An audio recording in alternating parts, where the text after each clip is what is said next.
Corona से ठीक हुए तो दोबारा बुखार से पीड़ित हो गए, लेकिन उसके बावजूद लगातार चुनाव में सक्रिय रहे बीजेपी के प्रदेश अध्यक्ष सतीश पूनिया। वोट डाल के निकले हैं। सर, जो बीमारी है उसे भूलकर भी अब चुनाव में लगे रहे। बहुत अहम है चुनाव ये। निश्चित रूप से कार्यकर्ता अपने सेनापति को देखता है।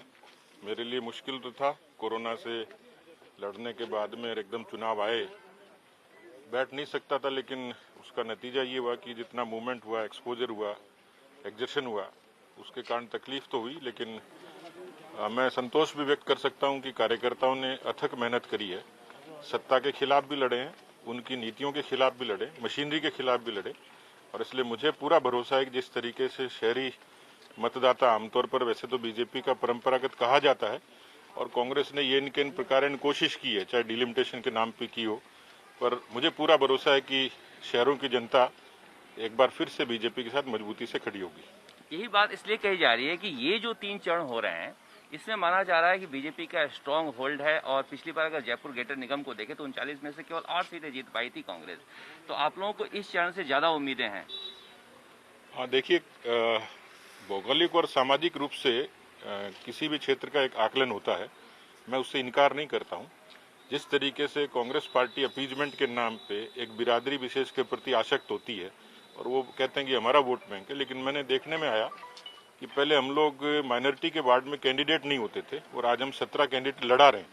इसका मतलब टिकट के प्रति भी एक क्रेज है और मुझे पूरा भरोसा है कि कांग्रेस के खिलाफ वो समुदाय भी, चाहे इंडिपेंडेंट्स के साथ जाए चाहे बीजेपी के साथ है, लेकिन उस समुदाय का भी मोह भंग हुआ है। ये देखा जा रहा था कि जो शहर है वो बीजेपी का किला है। इस बार ऐसा उन्होंने परिसीमन किया है कि जैसे हेरिटेज वार्ड हो, कोटा उत्तर हो, जोधपुर उत्तर हो, उसमें बीजेपी के लिए परेशानी हो सकती है कि मुस्लिम आबादी ज़्यादा है वहाँ पर।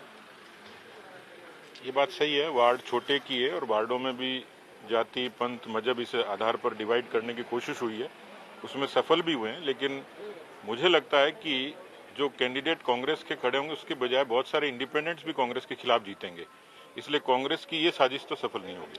जब मेरे देखने में नजर आया कि जैसे कोटा में है, वहाँ भी प्रहलाद गुंजल ने बहुत सारे उम्मीदवार खड़े किए, यहाँ भी बहुत बागी खड़े हुए, और जोधपुर में भी कहा जा रहा है कि बहुत सारे बीजेपी के बागी खड़े हुए। तो बीजेपी के बागी ज्यादा नुकसान पहुंचा रहे हैं कांग्रेस के बागियों की तुलना में? देखिए, वैसे तो जहाँ आइडियोलॉजी का वोट होता है, बीजेपी के साथ एक कंफर्ट है कि हमारा जो शहरी वोट है वो अपेक्षाकृत विचार का वोट है और वो पार्टी के चुनाव चिन्ह के साथ जाता है। इस बार ये समस्या इसलिए हुई कि वार्ड बहुत छोटे हुए और बहुत सारे महत्वाकांक्षी लोगों ने आवेदन किए। उसमें कई लोग बहुत ज्यादा ओवर एम्बिशियस थे, उन्होंने आवेदन भरा, बहुत सारे लोगों ने वापस भी लिया।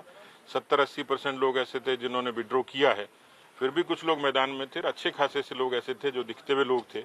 हमने कोशिश की लेकिन उसमें सफल नहीं हुए, पर फिर भी मुझे लगता है कि बागी बीजेपी की इक्वेशन को खराब नहीं करेंगे।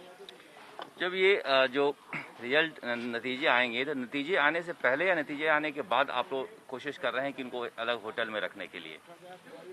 हाँ, ये तो परंपरागत भी है और इसमें मुझे लगता नहीं कोई अपवाद स्वरूप कुछ गलत है, क्योंकि आज से नहीं, हमेशा से होता आया है कि जब भी निगम का चुनाव होता है तो चाहे नगर पालिकाओं के हों, चाहे पंचायत समिति, जिला परिषद, हर पार्टी अपने लोगों को महफूज जगह रखती है।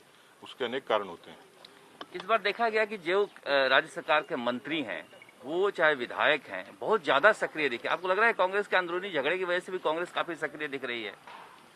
नहीं, कांग्रेस में तो दो ही लोग हैं, या तो मुख्यमंत्री हैं वो घर से चला रहे हैं, दूसरे प्रदेश के अध्यक्ष हैं, उनकी जिलों में सारी यूनिट्स भंग पड़ी हैं, और मंत्री भी मुझे लगता नहीं लीपापोती के अलावा, क्योंकि कांग्रेस का जिस तरीके से मनोबल गिरा हुआ है वो इस चुनाव को ठीक से फेस नहीं कर पा रही थी। अभी यदि वो कुछ करेगी तो सिर्फ जोड़ तोड़ से ही कर पाएगी, इसके अलावा उनके पास में कोई बहुत प्रमाणिक आधार नहीं है कि वो परफॉर्म करें। सतीश पूनिया प्रदेश अध्यक्ष हैं, वो कह रहे हैं कि कांग्रेस अगर कुछ कर पाएगी तो जोड़ तोड़ से कर पाएगी, क्योंकि बहुत ज्यादा उनके पास संगठन और जो कार्यकर्ता हैं वो नहीं है, और नेता के नाम पर मुख्यमंत्री अशोक गहलोत अपने घर से काम कर रहे हैं, प्रदेश अध्यक्ष के पास टीम नहीं है। ऐसे में बीजेपी के लिए ऐसा लग रहा है कि नगर निगमों में, शहरों में सरकार बना लेगी। कैमरामैन मोहन के साथ शरद कुमार, जयपुर।